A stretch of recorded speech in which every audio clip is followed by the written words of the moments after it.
और अब देखिए क्या राहुल की चेतावनी सच होने वाली है। मैं हूं आपके साथ आशा झा। लोकसभा में विपक्ष के नेता राहुल गांधी ने एक बार फिर अमेरिकी टैरिफ के कारण कपड़ा उद्योग पर मंडराते संकट के लिए मोदी सरकार को निशाना बनाया। हरियाणा के मानेसर में एक कपड़ा फैक्ट्री का दौरा करने के बाद राहुल गांधी ने कहा कि 50% अमेरिकी टैरिफ और अनिश्चितता भारत के टेक्सटाइल एक्सपोर्टर्स के लिए बुरी खबर है और इसे बुरी तरीके से नुकसान पहुंचा रहा है। नौकरियों का जाना, फैक्ट्रियों का बंद होना, ऑर्डर में कमी हमारी खराब अर्थव्यवस्था की सच्चाई है।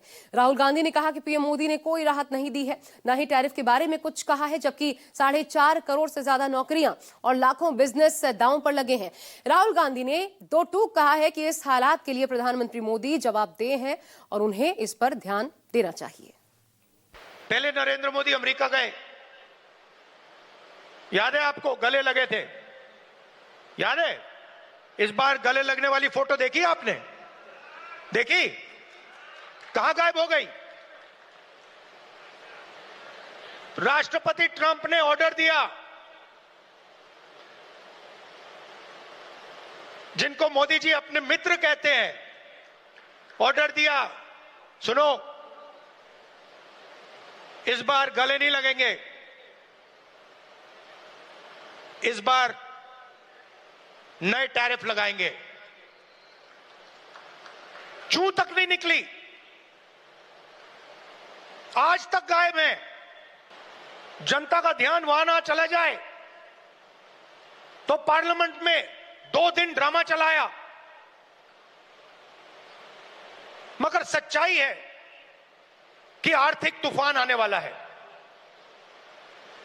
कोविड आया था, नरेंद्र मोदी जी ने थाली बजवाई, मोबाइल फोन की लाइट दिखवाई। अब आर्थिक तूफान आ रहा है, सामने है, करोड़ों लोगों को नुकसान होगा। 50 साल से सबसे ज्यादा बेरोजगारी आज है। राहुल गांधी ने जिस आर्थिक तूफान की चेतावनी दी थी वो शायद भारत पहुंच चुका है। राहुल गांधी ने जिस नए टैरिफ की चेतावनी दी थी वो टैरिफ भी देश की अर्थव्यवस्था के तटों से टकराने लगा है। राहुल की इस चेतावनी को अभी साल भर भी नहीं बीते, लेकिन जमीन पर इसका असर नजर आने लगा है। हरियाणा के मानेसर में जब राहुल गांधी ने एक कपड़ा फैक्ट्री का दौरा किया तो टैरिफ का असर हर चेहरे पर दिखने लगा। रोजगार पर मंडराते खतरे का सबूत भी मिल गया। What is the damage these tariffs and all have done to you? Industry will change. Rishad. People are going out of job. There is so much uncertainty that whether tariff is going to go high, tariff is going to go down. We are 100 years behind. These machines are from where? But all made in China.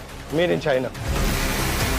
And why is Bangladesh so competitive? 90% Bangladesh has women. I noticed that you don't. Why not? और इस line पे काटना है, तो पेड़ा काट दिया। So here if you go wrong, then you gone wrong. देश की अर्थव्यवस्था के नब्ज टटोलने के लिए राहुल गांधी ने मानेसर के कपड़ा फैक्ट्री का दौरा किया, काम करने वाले कारीगरों से बात की, कारोबार चलाने वालों से भी बात की और चंद देर में ही उन्हें यह समझ आ गया कि अमेरिकी टैरिफ ने भारत की अर्थव्यवस्था को हिलाकर रख दिया। फिर क्या था? इस वीडियो को शेयर करते हुए राहुल गांधी ने मोदी सरकार की आर्थिक नीतियों पर हथौड़ा जड़ दिया। एक्स पर राहुल गांधी ने लिखा, 50% अमेरिकी टैरिफ और अनिश्चितता भारत के टेक्सटाइल एक्सपोर्टर्स को बुरी तरह नुकसान पहुंचा रहे हैं। नौकरियों का जाना, फैक्ट्रियों का बंद होना और ऑर्डर में कमी हमारी खराब अर्थव्यवस्था की सच्चाई। मोदी जी ने कोई राहत नहीं दी है और ना ही टैरिफ के बारे में कुछ कहा है, जबकि 4.5 करोड़ से ज्यादा नौकरियां और लाखों बिजनेस दांव पर लगे। मोदी जी, आप जवाबदेह हैं, कृपया इस मामले पर ध्यान दें।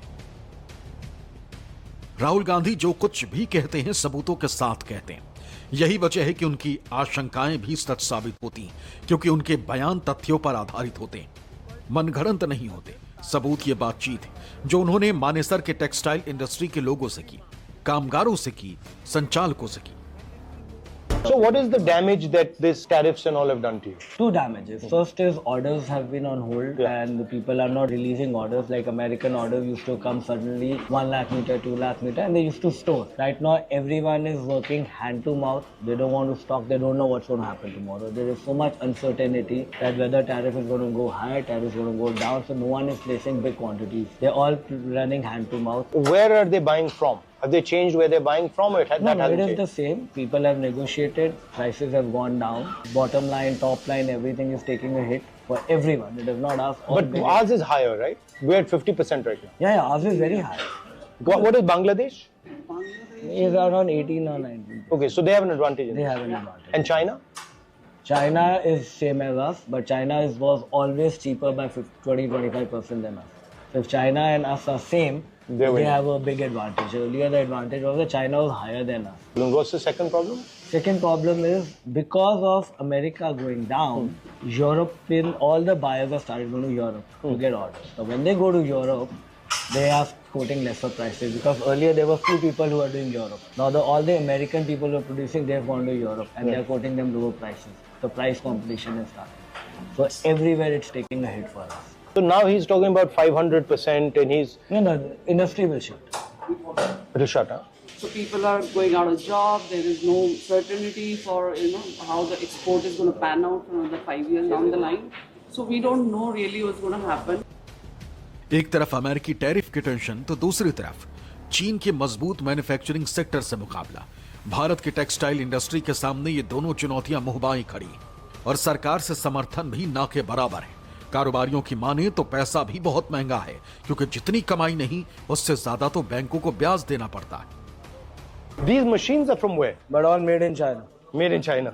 Why is their scale so much bigger than yours? China. Money. Because of money? Because money and backing of the government. It is very difficult to come. We are 100 years behind China.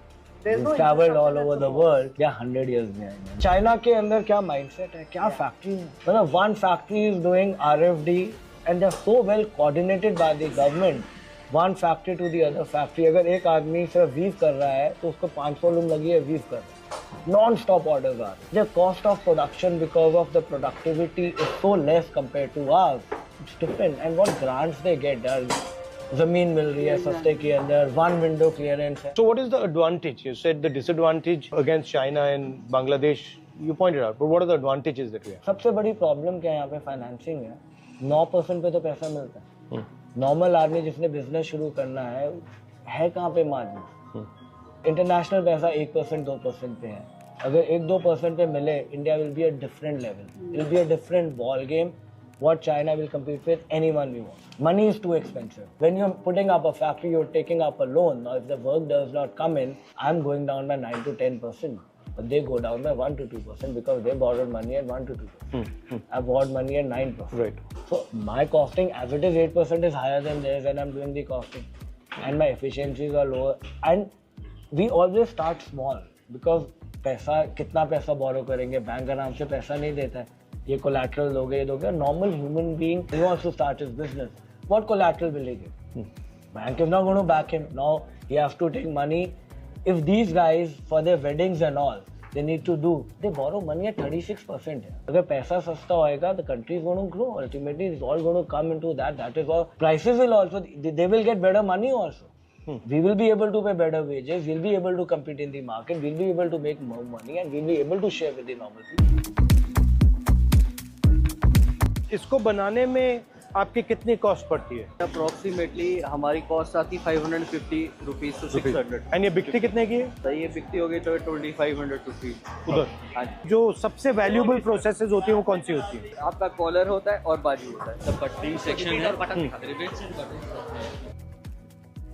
Pressing में final audit होता है. यहाँ पर में सब कुछ होने के बाद री ऑडिट के सब कुछ ठीक है.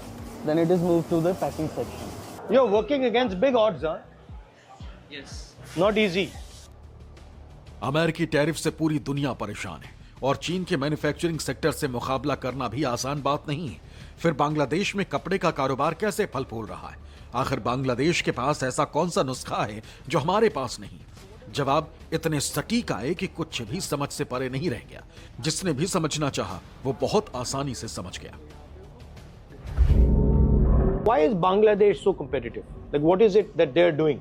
90% Bangladesh has women workers. I noticed that you don't. Efficiency. Why not? Security. We are scared to keep Taylor because there is hardly any security for women. Like if I tell you she has to go alone at night from here, she'll be telling me यार भैया late हो गया मैं तो जल्दी जा रही हूँ. अगर मेरी बहन कर सकती है तो इनके लिए जिन्होंने पैदल जाना है उनके लिए तो ज़्यादा प्रॉब्लम है. We have women in finishing and all, but we try to leave them at 6. But अगर अब ऑर्डर ज़्यादा है, हमें नाइट्स लगवानी है, हमें डबल काम कराना है. And in Bangladesh, the security problem isn't there for women? And women workers, to be honest, are Efficiency levels are higher. efficiency levels are much higher. In women? Yeah. They sit, they More work, they go. dedicated Yeah. and I'm more gonna. I don't want So to can't you so do many something men where you help them with their security or send them home by bus That or is something? what we are doing in MP. What we are doing, we're making a complete women hostel. So they live on the premises. We give them, we train them, we do everything. We give them fooding, lodging, everything within the factory. We want 40% of our labor to be women labor in MP, but my target is to take it to 70%. Any other reason why the Bangladeshis are doing well? They have only two businesses. One is textiles, other is banking. Every exporter, big exporter, has its own bank. That's the Grameen Bank That's right. model. Grameen Bank model. They have their own bank. Second, the efficiency, the kind of factories they put, the kind of backing they have is brilliant. Rahul ने जैसे ही ये video share किया और social media पर textile industry को लेकर post किया, सत्ता पक्ष बेचैन हो उठा. दलील ये कि राहुल गांधी झूठ फैला रहे हैं, जनता को भरमा रहे हैं, अर्थव्यवस्था की उलट तस्वीर दिखा रहे हैं. लेकिन कांग्रेस बोली, आईना झूठ नहीं बोलता, कमी चेहरे की है, आईने को कोसना बंद कर दीजिए. मैं चुनौती देता हूं, जो वो ट्वीट किया है, जो अभी सोशल मीडिया पर डाला है, ये देश को गाली देना बंद करें, माफी मांगें कि गलत भ्रम फैलाने की कोशिश ना करें. शट डाउन टेक्सटाइल इंडस्ट्री और गारमेंट इंडस्ट्री नहीं हुआ है, शट डाउन आपका दिमाग हो गया है. जो भारत के प्रति आप जहर उगलते हैं, चुनौती के साथ कह रहा हूं कि 2024 अप्रैल से दिसंबर 95,000 करोड़ का एक्सपोर्ट हुआ और 2025 अप्रैल टू दिसंबर 1,02,000 करोड़ का हुआ. ये कौन सा शटडाउन हो गया, कौन सा एक्सपोर्ट गिरा? देखिए, राहुल गांधी जी नेता प्रतिपक्ष होने के नाते देश भर के तमाम जो छोटे कारोबारी हैं उनसे लगातार मिलते रहे हैं और जिस तरह से इस अर्थव्यवस्था में नरेंद्र मोदी जी के दोस्त ट्रंप साहब लगातार भारत के ऊपर टैरिफ थोप रहे हैं और भारत की जो पूरी विदेश नीति है वो विफल होती दिख रही है, उस पर नेता प्रतिपक्ष का बयान बिल्कुल सही है. वो लगातार इस बात को उठा रहे हैं. कटिंग, स्टिचिंग, टिकटिंग और पैकिंग. राहुल ने मानेसर की इस फैक्ट्री में कपड़ा बनने की न सिर्फ प्रक्रिया देखी, बल्कि कारीगरों की मदद से खुद भी हाथ आजमाया. 500 लोगों के बीच हर काम की बारीकियां देखी और हर किसी से खुलकर बातचीत की. पता ये चला कि कृषि के बाद जो सबसे ज्यादा रोजगार देता है वो टेक्सटाइल सेक्टर ही खतरे में. करोड़ों नौकरियों पर खतरा मंडरा रहा है. जो सेक्टर रोजगार की जान है, वहां हर शख्स परेशान है. How many people work here? As we've got 3 units here, total of 500 people. Namaskar. Around 500 people are working in the 3 units. Where do these guys come from? All local? They are staying here, but all immigrant labor. A lot of it immigrant From where? labor. From UP, Bihar, everywhere. How many Shift people workers, does everything the is textile industry employ in India? done. We are the second largest after agri. I don't know the exact number. The textile is the second largest for employment in India after agri. It's big. It's really big. And you're saying that it's very labor intensive. When you see a stitching, so each machine only one person can run. It's not like you cannot go on automation. Garment हाथ से ही बन रहा है. So like people have 10,000 machines. That means 10,000 तो सिर्फ worker Taylor ही काम कर. उसके साथ आपको हेल्पर चाहिए, आपको टीम चाहिए, वो चाहिए. तो like it is a very very big employment. He's our store in charge. The complete fabric. So what the process is, fabric comes, fabric gets checked. Then so this is where the fabric arrives. Yeah, fabric arrives. Fabric arrives from my factory also, which is a dyeing factory in UP, and we buy fabric from outside also. The fabric gets checked here, then it So this is, you're focusing basically on this corduroy, this stuff. corduroy, denim, non-denim, garmenting, everything. Cottons. We don't do poly here. Cotton and natural fibers mostly. What we are doing. So this is the cutting department. नमस्कार, क्या कर रहे हो यहाँ पे? Layer लगा रहे हैं. So what does layering mean? Layering is जब पैटर्न बना है तो उसके अंदर एक एवरेज निकलती है. तो एवरेज निकल के तो यहाँ पे उस एवरेज के हिसाब से 2 मीटर का लग गया. अब इसके अंदर ऊपर जैसे वो पैटर्न लगा है उसके ऊपर पैटर्न लगेगा फिर उसकी कटिंग होगी. अच्छा. तो that is how the layering है. We don't cut single pieces. तो इसके अंदर अब ये छोटी लेयर इसलिए लग रही है क्योंकि जो एंड पल्ले निकलते हैं तो उसकी छोटी लेयर लगा के we don't waste the fabric. So a lot of this is done manually. Lot of done manually, but lot of factories have automation also. Now what is he doing? He's going to, it's called ticketing. Now this pattern is being cut by this. Now this every part will be marked, will be ticketed. Then it will be bundled. Then it will go into stitching, where every ticket will be matched and the garment will be made. Gloves though. कहाँ के आप ये? Which part? Skin also. और blade